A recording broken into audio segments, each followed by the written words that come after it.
খবর 24 সাথে আপনাকে স্বাগত। নতুন নতুন খবর জানার জন্য আমাদের চ্যানেলে চোখ রাখুন।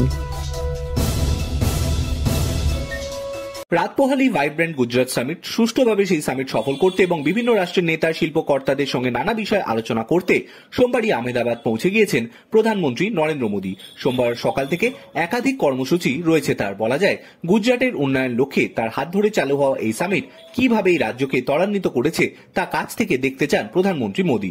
গুজরাট পৌঁছে এ ব্যাপারে টুইটও করেছেন তিনি। প্রধানমন্ত্রীর এই সফরের আরও একটি উল্লেখযোগ্য বিষয় হল সংযুক্ত আরব আমিরশাহীর প্রেসিডেন্ট শেখ মোহাম্মদ বিন জোল আল নাহাদের সঙ্গে রোড শো করবেন তিনি।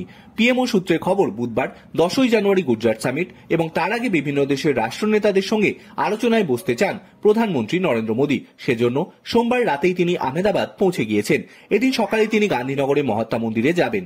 সেখানে বিভিন্ন রাষ্ট্রনেতাদের সঙ্গে দ্বিপাক্ষিক বৈঠক করবেন প্রধানমন্ত্রী। পাশাপাশি বিভিন্ন শিল্প সংস্থার সিইওদের সঙ্গে বৈঠক করবেন তিনি। এরপর দুপুর 3টে নাগাদ প্রধানমন্ত্রী ভাইব্রেন্ট গুজরাট গ্লোবাল বাণিজ্যের সূচনা করবেন বলে পিএমও সূত্রের খবর।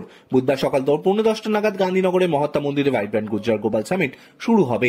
তার আগে অন্যান্য অতিথি সংযুক্ত আরব আমিরশাহীর প্রেসিডেন্ট শেখ মোহাম্মদ বিন জোল আল নাহাদানকে বিমানবন্দরে স্বাগত জানাবেন প্রধানমন্ত্রী স্বয়ং। এরপর বিমানবন্দর থেকে সবরমতী আশ্রম পর্যন্ত 7 কিলোমিটার তার সঙ্গে রোড শো করবেন মোদী। সামিট শেষে তিনি বিশ্বের বড় বড় শিল্প প্রতিষ্ঠানের সিইওদের সঙ্গে বৈঠকে বসবেন।